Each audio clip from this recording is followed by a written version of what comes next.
नमस्कार, आदाब अर्ज़। आप लाइव हैं तहलका न्यूज़ पर। मैं आरिफ आब्दी।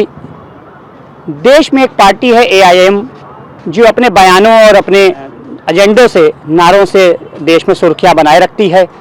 इसी बयानों और AIM के पार्टी के क्या एजेंडा है, इसको लेकर के आज हमारे साथ हैं AIM के सोशल मीडिया स्पोक्सपर्सन अंसार साहब। इनसे जानेंगे कि पार्टी का क्या व्यू है, पार्टी आगे क्या करना चाहती है। आपकी पार्टी सोशल मीडिया पर और मीडिया में काफ़ी हाईलाइट रहती है अपने बयानों से, क्या वजह है इसकी? देखिए, हम जनता की आवाज़ उठाते हैं तो हम हाईलाइट रहते हैं। और रहा सवाल, आपने कहा कि हमारी पार्टी का स्टैंड क्या है, जो तमाम राजनीतिक पार्टियों का स्टैंड होता है वही हमारा स्टैंड है। आपकी पार्टी के नेता असदुद्दीन ओवैसी साहब पूरे देश में बनते हैं मुसलमानों की आवाज़, मुसलमानों के नेता, और वो जाकर मिलते हैं। शायद आप गलत बोल रहे हैं कि मुसलमानों की आवाज़ और मुसलमानों के नेता, ऐसा नहीं है। आप सदन में खड़े होकर के शायद असदुद्दीन ओवैसी को नहीं सुनते हैं। वो दलितों की, शोषितों की, वंचितों की, हिंदुओं की, मुसलमानों की, सभी की आवाज़ बनकर के उभरते हैं।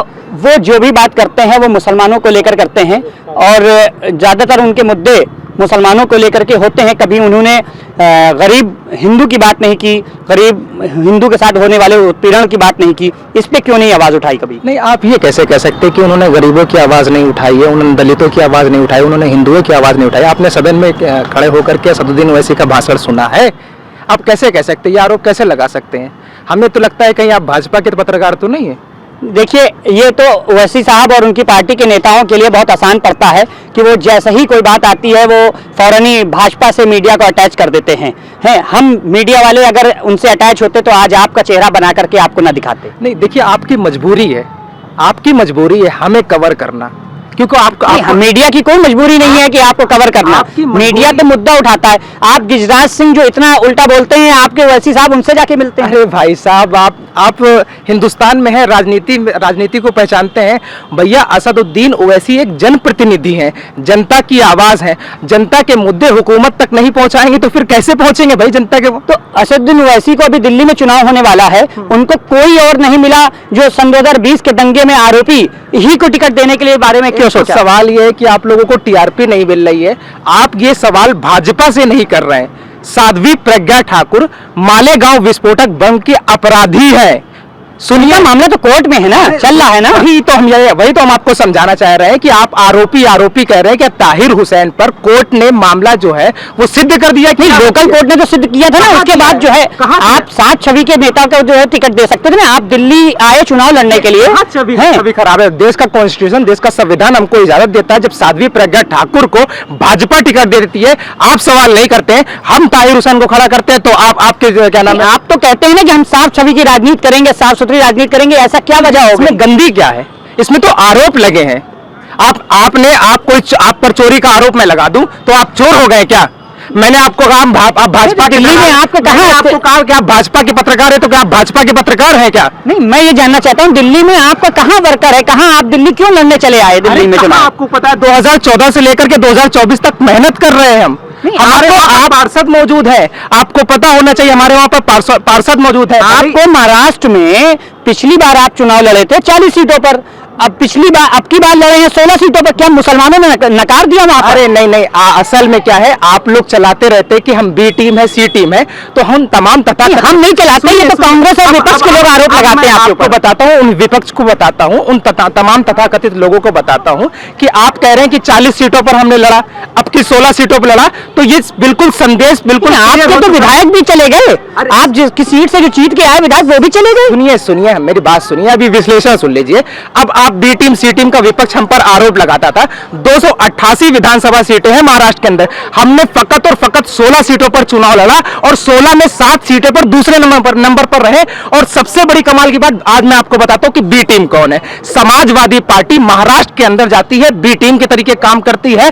असदुद्दीन, आप समाजवादी पे आरोप लगाते हैं, भाजपा की B टीम, आप समाजवादी आप पे आरोप लगाती है। क्या ये दोनों आपके खेल तो नहीं है? पत्रकार महोदय, हम आपको बताते हैं भैया, इम्तियाज जलील साहब 4000 वोटों से हार गए। समाजवादी पार्टी का कैंडिडेट 4000 वोट लाता है। अब उससे बड़ी कमाल की बात बता दूं, इंडिया गठबंधन कहा जाता है। इंडिया गठबंधन से उन्हें 2 सीट मिली, लेकिन एमआईएम को हराने के लिए उन्होंने 7 सीटों पर और उतार दिए कैंडिडेट। तो क्यों उनको हराना चाहते हैं? वो क्या ऐसा डर है समाजवादी के अंदर जो आपको हराना चाहेगी? आप तो उनके कहीं है नहीं। असल में राजनीतिक रोटियां जो सिक रही थी वो अब खत्म क्या हमको लगता है कि इंडिया गठबंधन में आपको जगह नहीं मिली इसलिए ऐसा है? इंडिया गठबंधन है ही नहीं।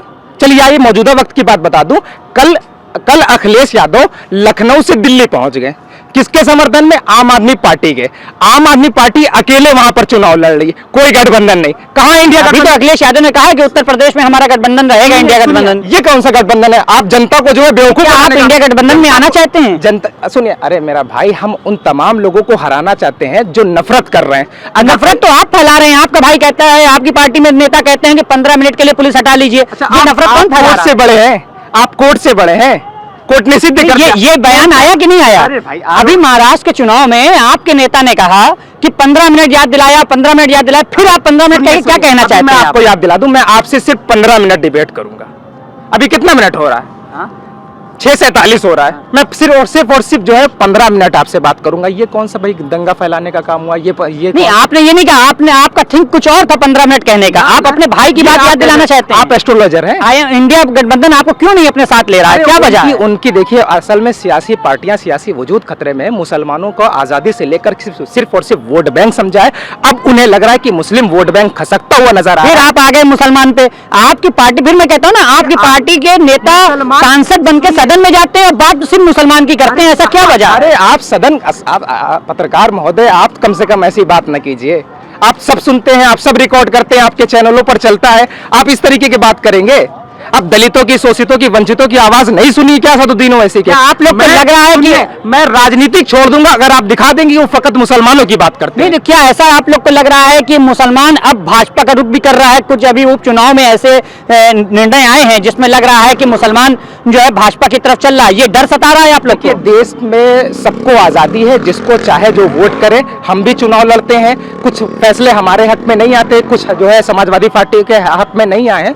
ये सबको अपनी अपनी जो है आजादी है, वो कहीं पर भी किसको भी वोट दे, उससे क्या? आपको पार्टी की राजनीति करने का है। उत्तर प्रदेश में आपकी राजनीतिक कहीं जमीन नहीं है, दिल्ली में जमीन नहीं है, आप हर जगह चुनाव लड़ने क्यों जा रहे हैं? आप ये कैसी बात कर रहे हैं कि हमारे उत्तर प्रदेश में राजनीति नहीं है? भले ही हमारे विधायक ना हो, लेकिन हमारे 100 सभासद मौजूद है, नगर पालिका अध्यक्ष है, नगर पंचायत पालिका अध्यक्ष के बिहाफ पर आप संसदीय और विधायकी लड़ने आएंगे? अरे भैया, चुनाव नहीं लड़ेंगे तो फिर जीतेंगे कैसे? इंडिया गठबंधन अगर आपने साथ आपको लेना चाहिए। आपकी क्वालिफिकेशन क्या है? आप इंटर तो होंगे, इंटर तो है। आप नर्सरी में पढ़े थे? हाँ, बिल्कुल। आपने शुरुआत की थी ना, तो हम जमीन पे शुरुआत कर रहे हैं, आगे चल करके बढ़े। नहीं, आप क्या, अगर इंडिया गठबंधन आपको अपने साथ लेना चाहे तो आप आना चाहेंगे चुनाव में? बुलाएंगे। हम भाजपा को हराने के लिए हमारा एक ही एजेंडा है कि हम नफरत को हराएं। क्या वजह है जो भाजपा को सिर्फ आप हराना चाहते हैं? देखिए, भाजपा को हरा करके हम जिसकी जितनी भागीदारी उसकी उतनी हिस्सेदारी, जितनी हमारी हिस्सेदारी है वो हमें इंडिया का। आपकी हिस्सेदारी कितनी है? आपकी हिस्सेदारी किसको कर रहे हैं? सुनिए, फिर आ गए आप मुसलमान पर। कहाँ आ गए भैया? फिर 18% किसकी बात कर रहे हैं आप? मुसलमान की? फिर उनके बात। अरे पत्रकार महोदय, कम से कम थोड़ा सा तो विश्लेषण कर लीजिए।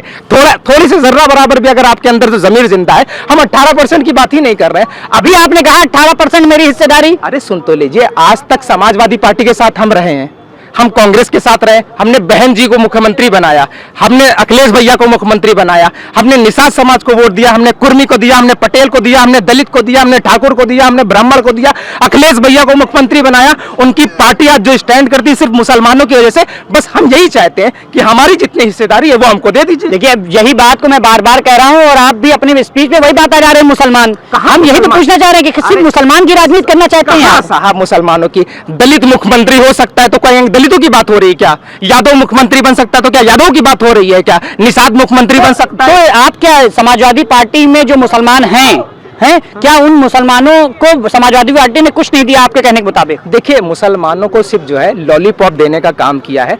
आज विपक्ष इतना डरा हुआ है कि सदन में भैया मुसलमान नहीं बोल रहा है। अभी तो सदन में इतनी आवाज उठी। सुनिए, कह रहा है कि अल्पसंख्यक पर जुल्म हो रहा है। ये अल्पसंख्यक क्या होता है भाई? माइनॉरिटी क्या होता है? ये जो अभी आपने नया रिवाज निकला, मतलब अभी चल रहा है मंदिर मस्जिद और इसका सब चल रहा है, इस पे ओवैसी साहब और आपकी पार्टी क्या स्टैंड है? देखिए असल में देखिए मंदिर मस्जिद का कोई विवाद ही नहीं है। भाजपा जो है भाजपा ये तो कोर्ट के आदेश से चल रहा है ना। कहाँ कोर्ट का आदेश था? कौन सर्वे होने का कोर्ट का आदेश था ना? सर्वे कोर्ट का आदेश था। एक बार अयोध्या में मंदिर बनी कोर्ट के आदेश से बनी ना। अरे तो कोर्ट का जजमेंट, अरे कोर्ट का जजमेंट भी तो आप पढ़ लेते ना।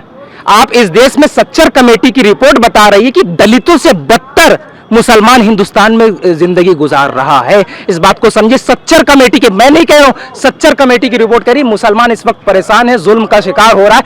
अल्पसंख्यक की बात कर रहे हैं। तो ओवैसी साहब को मुसलमान इतना सुनता है तो ओवैसी साहब कभी एजुकेशन पे क्यों नहीं बात करते मुसलमानों से कि उत्तर प्रदेश में एजुकेशन पे बढ़ोतरी करेंगे, हम कोई स्कीम लाएंगे या कुछ करेंगे? एक काम कीजिए, मुख्यमंत्री बना दीजिए। देखिए चारों तरफ ओवैसी, मतलब ओवैसी साहब यूपी से मुख्यमंत्री बनना चाहते हैं? बिल्कुल बनाइए। आप कब बनवाना चाहते हैं? अरे बिल्कुल बनेंगे भाई, हम राजनीतिक पार्टियां, हम लड़के, हम पार्टी ने ओवैसी साहब यूपी से बनना चाहते हैं। मुख्यमंत्री सुनिए, मुख्यमंत्री हम बनेंगे तभी तो जनता के मुद्दों। तो आपसे जब मिलने आए थे तो आपने ये प्रपोजल रखा था उनके सामने? अरे मुख्यमंत्री क्या, हम देश के प्रधान तो चाहते हैं कि इस देश में मुसलमान भी देश का प्रधानमंत्री बने, लेकिन क्या कीजिएगा, आजादी से लेकर के अब तक कांग्रेस ने मुसलमानों को सिर्फ वोट बैंक राष्ट्रपति और उपराष्ट्रपति मुसलमान बन गया।